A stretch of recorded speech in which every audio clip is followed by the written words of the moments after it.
Welcome, scholars, to a great day of learning. We're your teachers today. I'm Miss Walters. And I'm Miss Hooper. In our last lesson, we started investigating how our spit could potentially solve crimes. Still super gross, but I'm excited to learn more.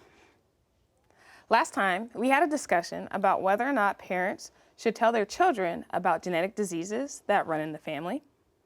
We made some predictions about the pros, positives, and cons, negatives to DNA testing. And we defined some vocabulary words we'll see in our text using context clues and word parts. Remember, the vocabulary words we define using context clues and word parts are very important to understanding our text. So let's go over each one to make sure we remember what each definition said. We use context clues to determine that deoxyribonucleic acid, or DNA, is a genetic code found in nearly every human cell inherited from parents that has instructions for different traits. For mutation, we use word parts and defined it as the action or result of something changing. Genetic, we determine using word parts that it means related to inherited traits. For forensic, we use word parts and context clues to determine it is related to analyzing evidence from a crime scene. Lastly, we determine prosecution is the action of going after lawbreakers or taking a criminal case using context clues. Already knowing these definitions will help us read fluently through our text.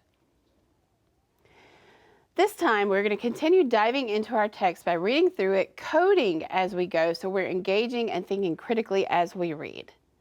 Then we will write about what we've read, and lastly, we'll read our text again for some directed note-taking to pick out key information. Our focus standards are RI 8.1, 8.2, 8.3, and W 8.1. We have our copy of the article, Can Your Spit Solve a Crime? Make sure you have a sheet of paper to walk through the text with us. We're going to read through our article, but as we read through it, we are going to mark each sentence using our text codes, which is a really cool and fancy way to annotate a text. Remember, readers, it is important to be an active reader and take notes as you read. Today, I'm going to use different letters to represent ideas that I find in my text. Our codes are going to be P if the sentence is a pro or something positive about DNA testing, C if the sentence is a con or something negative, and N if the sentence is neutral, meaning it is neither positive nor negative, it's just providing information. The good news is there is no right or wrong answer when you're coding. You just have to be able to justify or know why you made your choice. We are going to practice by looking at the first paragraph together. I'll read through the paragraph first, then we will look at each sentence to see if we would code it with a P for pro, C for con, or N for neutral. Make sure you follow along as I read. Let's look at that first sentence more closely. New DNA tests can help locate lost relatives and track down criminals. Should we code this with a P for pro, C for con, or N for neutral? What do you think and why? Take a second and discuss your choice with someone nearby. I heard some great responses out there. I heard one scholar say they would label this a P for pro or positive because it is a good thing for people to be able to locate lost relatives and track down criminals. Interesting. I actually thought it would be N for neutral. This sentence just provides information on what DNA can do. It is neither good nor bad. Remember, scholars, there is not a right or wrong code. You just need to be able to justify your choice and know why you choose the code you did. That is a great reminder, Ms. Walters. Let's mark our codes on our papers. I'm going to go ahead and label the first sentence actually with a P on my paper. I agree with that positive evidence. But students, you make sure that you pick your choice on your own paper. Let's look at our next sentence. Go ahead and read the second sentence to yourself. Then think critically and decide if you would code it with a P for pro, C for con, or an N for neutral. Make sure you can justify your choice. Now turn to someone nearby and share how you coded this sentence and why. You and your partner may have different responses, and that is okay. Great job, scholars. Some of you agreed with your partner and some did not, which is actually a good thing. Because we had different ideas, everyone was able to have a great discussion. I heard someone say that they would give this sentence a C because if DNA tests can create big problems, that is a negative thing. Interesting. I heard someone say they would code this sentence with an N because the statement is just giving information about people's worries, not whether the testing itself is good or bad. Those are both valid codes for the sentence. As long as each person can justify their coding choice, they can mark the second sentence with either one. I'm going to mark mine with an N. All right, scholars, we think you have the hang of this now. Go ahead and read through the rest of the article, making sure you code each sentence with a P, a C, or an N. And make sure you can justify your choices. Go ahead and start. Okay, now let's compare and discuss some of our choices. Hey, Ms. Walters, why don't we model a conversation by going over our codes for paragraph 4? Okay, sounds like fun. Okay. So, in paragraph 4, our first sentence says, the DNA in your body acts like a computer program, telling cells how to grow, survive, and reproduce. How would you code that, Ms. Walters? I would code that as a positive, so I would put P. I think it's a good thing that cells know how to grow, survive, and reproduce. Otherwise, we wouldn't be alive. That's a great point. My first thought was actually to code it with an N. I thought it was just giving information, so I thought it was just neutral. That's a good point, Ms. Hooper. Let's look at the next sentence. The next sentence says, your DNA determines things like the color of your eyes and how tall or short you might grow to be. What do you think? I could think that this could be either, so I chose N. Some people might want to be tall and some people might not mind being short. That's a good point. I actually think I might agree with you. I think neutral would be good. It could go either way. And our last sentence says, we all inherit this genetic code from our mothers and fathers, who in turn inherited it from their parents. I think this is actually a good thing. It's good to know where our genetic code come from and where our traits come from. Helps us learn more about our ancestors. So you coded this a P? Yes, a P for positive. I actually coded this as a C for con or negative because it could be really bad that you have some things inherited from your parents.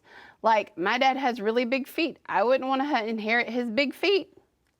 I never considered that. That is a great point, Ms. Walters.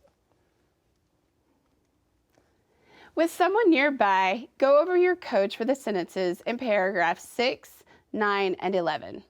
Share your justifications as you review. Remember how Ms. Hooper and I modeled collaborative conversations. Make sure to give your partner feedback and to engage with their ideas.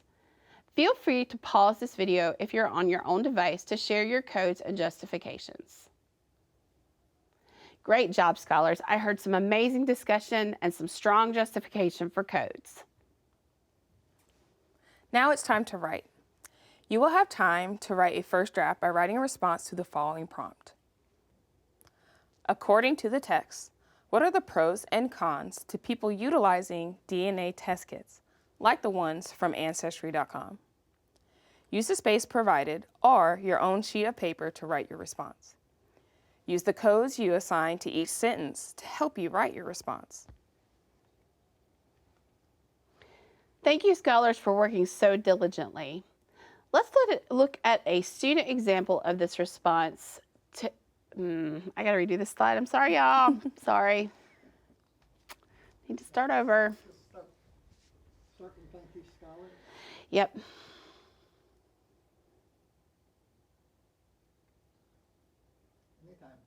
Thank you, scholars, for working so diligently.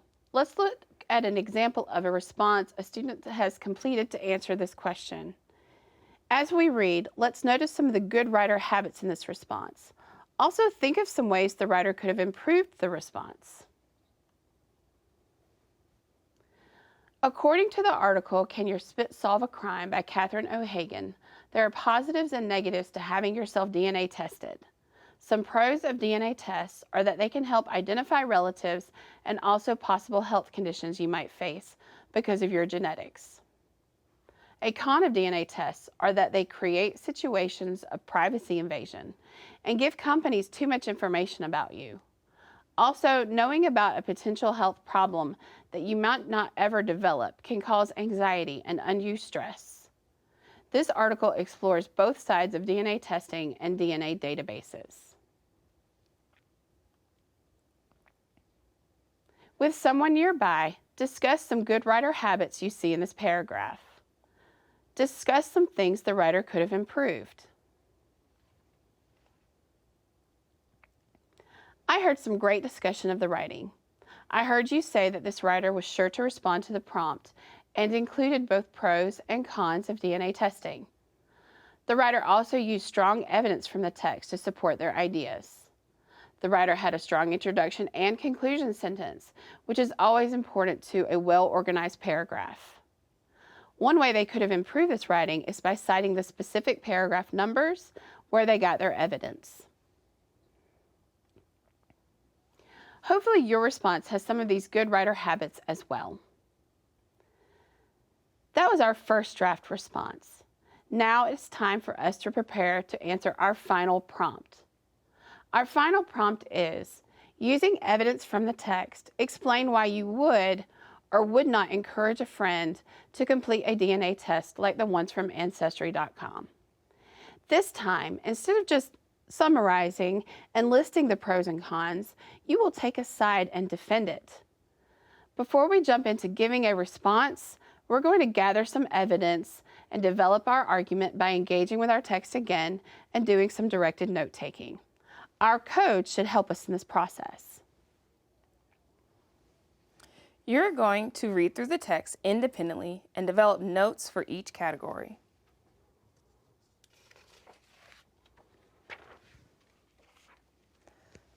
The categories are the same ones that we use for our text categories: pro, con, and neutral. Let's do an example before you work on your own. Read with me the first paragraph again. New DNA tests can help locate lost relatives and track down criminals. Some people worry that the tests may also create big problems. Criminals beware. Advances in science and technology are making it harder to hide. Did you recognize anything that would be important to note? What do you think? Go ahead and tell us some of your examples. Those are really great examples. Let me show you how I took notes in my student comprehension guide. On my paper, I'm getting my note from paragraph 1. So I'll write a number 1 under paragraph number. Under my notes, I'm going to put can help locate lost relatives and can track down criminals, which is important information from paragraph 1 about uses for DNA. I think this connects to my prompt question. You may notice that this note is a short piece of the whole sentence. Remember, scholars, when you are taking notes, you are summarizing information. So it is okay to use shorthand as long as you understand the full context of the original text in the paragraph. Now, I'm going to think about that piece of information I wrote down and check which category it belongs in, whether it is a pro, positive, con, negative, or neutral. In this case, I think locating lost relatives and tracking down criminals is a good use for DNA, so I'll check pro. Great example, Ms. Walters. Okay, scholars, now it's your chance to practice. Read paragraph 2 on your own and come up with what you would write for your notes and how you would categorize it. We'll come together to compare and discuss our notes once you're done.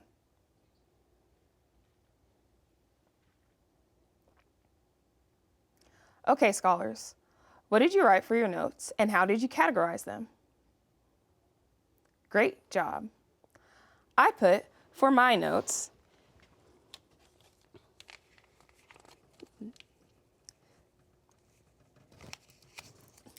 DNA kits can reopen unsolved crimes, and that tests are low cost.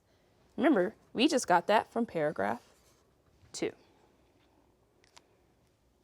These both seem like positive aspects of DNA testing, so I'm going to mark pro for my category.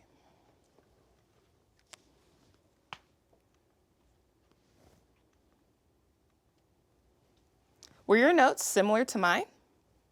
Did you include any information I did not? Either way, your notes are your own, as long as you find relevant information to help you answer our final prompt.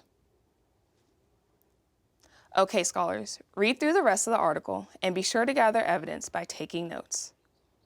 Make sure you are summarizing key information, identifying the paragraph you found the information, and selecting the appropriate category that information falls in. Go ahead and start. Scholars, those are some great notes. Were your notes similar to mine? Did you include any information I did not? Either way, your notes are your own, as long as you found relevant information to help you answer our final prompt. Okay, scholars, read through the rest of the article and be sure to gather evidence by taking notes. Feel free to pause this video to take time to read all the way through. Make sure you are summarizing key information, identifying the paragraph you found the information, and selecting the appropriate category that information falls in. Go ahead and start reading through the article now.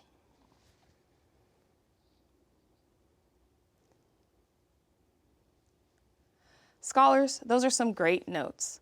Ms. Walters and I are going to share our notes from paragraph 8 and 11. I'll start with paragraph 8. Remember, first, we want to reread our paragraph.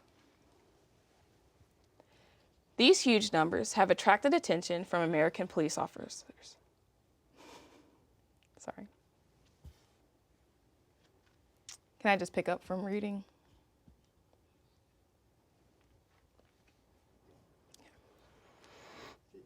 Okay. These huge numbers have attracted attention from American police officers. Law enforcement has long used DNA analysis to help solve crimes. For example, a detective who found a strand of hair at a crime scene could send that evidence to a lab for analysis. A forensic scientist there would compare the hair's DNA to samples of known DNA, hoping for a match. If one was found, detectives would try to track that person down. So if we go back to our paper, what I wrote down for my notes from paragraph 8 were that DNA kits can solve crimes. They can compare unknown samples to known samples.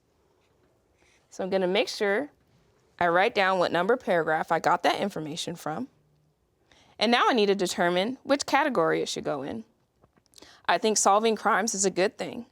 So I'm going to put P for pro. All right, now I'm going to model with paragraph 11. So everyone follow along in paragraph 11 as I read. People curious enough about their ancestors to submit their DNA may not be aware of unintended consequences that could lie ahead. The information in an individual's DNA might unlock family secrets, known or unknown, for better or worse. Or a mutation in an individual's genetic makeup could indicate that he or she is vulnerable to health problems that an insurance company might not agree to cover in the future. And once a person's DNA data is in a company's database, it is subject to the company's terms of agreement, which can raise questions about keeping that information private from law enforcement, the government, or other companies. So I'm going to summarize that paragraph on my note taker. I'm going to write my paragraph number 11, and then I'm going to say that this paragraph talks about unintended consequences of DNA tests like family secrets, genetic mutations, and privacy breaches. I had already coded most of the sentences in my paragraph as C for con because these seem to be negative consequences of DNA tests. So I'm going to mark check on C for con. You all have done an awesome job today. We were able to accomplish so much. We went through and coded our article, identifying the pros, cons, and neutral statements in our text. Then you wrote a first draft about the pros and cons of DNA tests. After being introduced to your final prompt, you found evidence in the text and took notes, placing each one in an appropriate category to help you prepare for writing a final response. In our next lesson, we'll have an extended text discussion. We'll come up with some questions we may have about the text, and we'll write out our final response to our prompt. The text resource from today's lesson is from ReadWorks. We would like to thank them publicly for sharing these valuable resources. The views and opinions expressed in this lesson are those of the text authors and do not necessarily reflect the official position or policy of the Mississippi Department of Education. Thank you all so much for your attention, scholars, and we'll see you next time. Yes, see you next time.